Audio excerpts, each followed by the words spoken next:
ওকে, আমরা এই লেসনে শিখব ব্যালেন্স ট্রান্সফার। আমরা ওরেক্স থেকে কীভাবে আমাদের ব্যালেন্স মানি ব্রোকার্সে ট্রান্সফার করব এবং মানি ব্রোকার্স থেকে কীভাবে আমাদের ব্যাংকে ট্রান্সফার করব। ওরেক্স থেকে মানি ব্রোকার্স থেকে ব্যাংক। তো আসুন আমরা সর্বপ্রথম ওরেক্স থেকে আমাদের ব্যালেন্সটা ট্রান্সফার করে মানি ব্রোকার্সে নিয়ে আসি। আমি আমাদের একজন স্টুডেন্টের আইডি দেখাচ্ছি, সাজিদুর রহমান।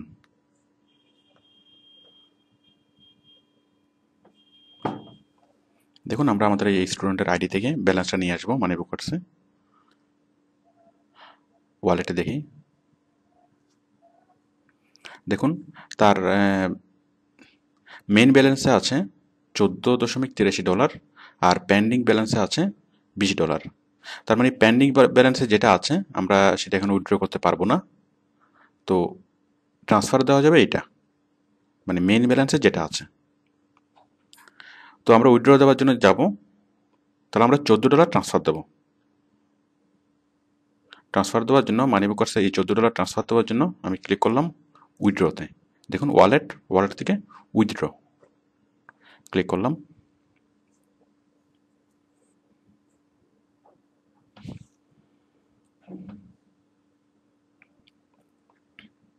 দেখুন আমরা এই অপশনে আসলাম।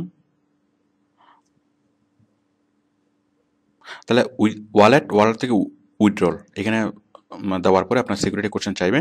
সিকিউরিটি কোশ্চেন দেওয়ার পরে আমরা এখানে আসব উইথড্রল মেথডস। কোন মেথডসে আপনি উইথড্র করবেন, কার্ডে নাকি স্ক্রিলে? দেখুন স্ক্রিল মানে মানি ব্রোকার্স, এই যে স্ক্রিল অ্যাকাউন্ট সাজিদুর, এই যে এটা দেখুন, এই যে এই অ্যাকাউন্টটা সাজিদুর টিআরএস, যে এটা এবং এইটা, আমরা এই যে স্ক্রিল অ্যাকাউন্টটা আমি খুলে রেখেছি, এই যে এটা দেখুন, এই দুটো সেম। তো এটা কীভাবে আমরা অ্যাড করবো সেটা আমরা আগে দেখেছি। তাহলে আমরা এখান থেকে এটা স্ক্রিল সিলেক্ট করলাম, মানে মানি ব্রোকার সিলেক্ট করলাম। করার পরে আমাদের অ্যাভেলেবেল ব্যালেন্স হচ্ছে কত, $14, 14.83। আমি পুরো ব্যালেন্সটাই, সাপোজ আমি এখান থেকে, আপনি যদি পুরো ব্যালেন্সটা দিতে চান এই পুরো ব্যালেন্সটা উইথড্র করলে হয়ে যাবে। আচ্ছা আমি পুরো ব্যালেন্সটা উইথড্র করছি। যদি আপনি কম ব্যালেন্স দিতে চান, সাপোজ আপনি $10 দেবেন, তাহলে আপনি এখানে আদার্স অ্যামাউন্ট লিখে আপনি $10 লিখে দিলে হবে। যাই হোক আমি সম্পূর্ণ ব্যালেন্সটা আমি ট্রান্সফার দেবো, পুরো ব্যালেন্সটাই এখান থেকে। দেখুন এখান থেকে ওরেক্স থেকে যখন এতে যাবে উইথড্রল ফি নেবে $1, মানে আমরা $14 ট্রান্সফার দেবো, বাট আমাদের মানি ব্রোকার্সে গিয়ে জমা হবে অনলি $13, মানে $1 ওরেক্স কেটে রাখবে। প্রতিবার যখন আপনি উইথড্রল দিবেন তখন আপনার থেকে প্রতিবারই $1 কেটে রাখবে। তো সেক্ষেত্রে অনেক পেমেন্ট একটু বড় হওয়ার পরে আপনি উইথড্রল দিলে বেটার হয়। এই যে দেখুন বলেছে যে $1 ফি, স্ক্রিল, এই যে $13.83 আপনার অ্যাকাউন্টে জমা হবে, মানে ওনার অ্যাকাউন্টে জমা হবে। জাস্ট ক্লিক অন উইথড্র, একটা ক্লিকে হয়ে যাবে। তাহলে দেখুন উইথড্রোর বিষয়টা আসলে খুবই ইজি। আমরা জাস্ট উইথড্র ওয়ালেট থেকে উইথড্রল থেকে উইথড্রল মেথড সিলেক্ট করলাম, Skrill, then just click on withdraw করলাম। তাহলে $13.83 আমাদের স্ক্রিল অ্যাকাউন্টে জমা হয়ে যাবে, মানে মানি ব্রোকার্স অ্যাকাউন্টে জমা হয়ে যাবে।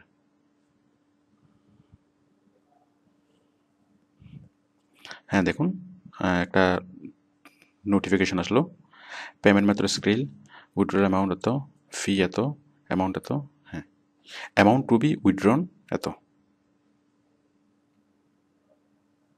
দেখুন এখন আমরা আমাদের এই যে your withdrawal account request has been received, আমরা আমাদের মানি ব্রোকার্স অ্যাকাউন্ট খুলি,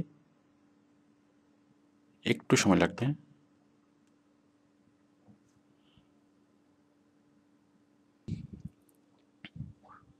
দেখুন এই যে আমাদের ব্যালেন্সে চলে এসেছে, ব্যালেন্সটা $13.83, মানে যেটা আসার কথা ছিল।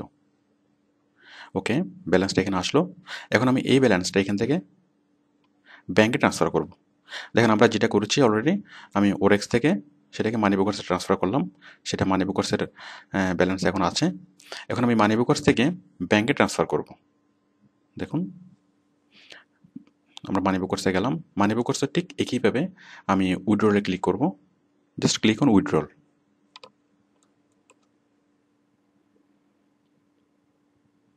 দেখুন এখানে যে অপশনগুলো এসছে, প্লিজ সিলেক্ট এ ডেস্টিনেশন, মানে আপনি কোথায় করবেন, ঠিক আগের মতোই। এই যে ব্যাংক, আমরা একটা ডেস্টিনেশন এখানে আছে, এই যে আমাদের স্টুডেন্টের যে ব্যাংক অ্যাকাউন্ট দাসমলা ব্যাংক, সেটা অটোমেটিক্যালি এখানে অ্যাড করা থাকবে, এটার জন্য কোনো কিছু করতে হবে না। মানে আমরা আগে থেকে এই ব্যাংক অ্যাকাউন্টটা অ্যাড করেছিলাম, তো সেটাই দেখাচ্ছে। মানে কীভাবে ব্যাংক অ্যাকাউন্ট অ্যাড করবেন সেটা আপনি শিখেছেন। আমরা ব্যাংক অ্যাকাউন্টে একটা টিক চিহ্ন দিই, ব্যাংক, দেন জাস্ট আচ্ছা কত অ্যামাউন্ট টু বি উইথড্রন। এই যে দেখুন এখানে ফি হচ্ছে $2.24, মানে মানি বুকার্সের ফি।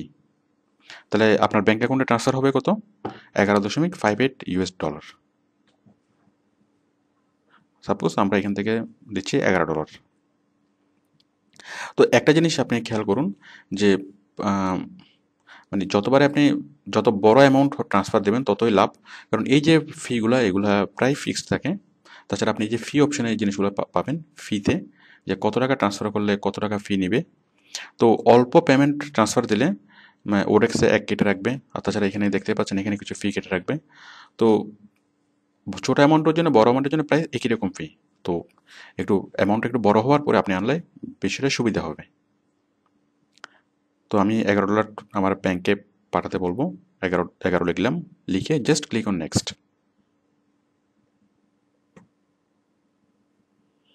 You can not withdraw less than USD, আচ্ছা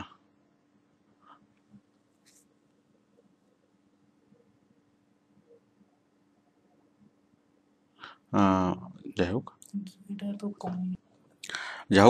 বিষয়টা আপনারা বুঝতে পারছেন যে এখানে $12 হলে ট্রান্সফার দেওয়া যাবে, $12 নিচে ট্রান্সফার দেওয়া যাবে না। তো আমাদের সামান্য একটু শর্ট আছে। তো যাই হোক এই অ্যামাউন্টটা যখন $12 হবে, এখানে আপনি জাস্ট 12 লিখে নেক্সটে ক্লিক করলেই আপনার অ্যাকাউন্টটা ট্রান্সফার হয়ে যাবে। তো আশা করি আমি এই বিষয়টা আর দেখানোর প্রয়োজন মনে করছি না, আমি অ্যাভেলেবেল ব্যালেন্স এনে এটা আর দেখানোর প্রয়োজন মনে করছি না, কারণ আমি বিশ্বাস করি আপনারা পারবেন। তো কখন আপনার ব্যাংকে অ্যাড হবে, 4 দিন পর। আমরা দেখেছি যে আমরা ওরেক্স থেকে যখন মানি বুকার্সে ট্রান্সফার করেছিলাম সেটা সাথে সাথে ট্রান্সফার হয়েছিল, বাট মানি বুকার্স থেকে যখন আপনি ব্যাংকে ট্রান্সফার করবেন তখন সেটার সাথে সাথে ট্রান্সফার হবে না, সেটা মানে ট্রান্সফার হওয়ার জন্য 4 দিন লাগবে। 4 দিন পরেই সেই টাকাটা আপনার ব্যাংক অ্যাকাউন্টে জমা হবে।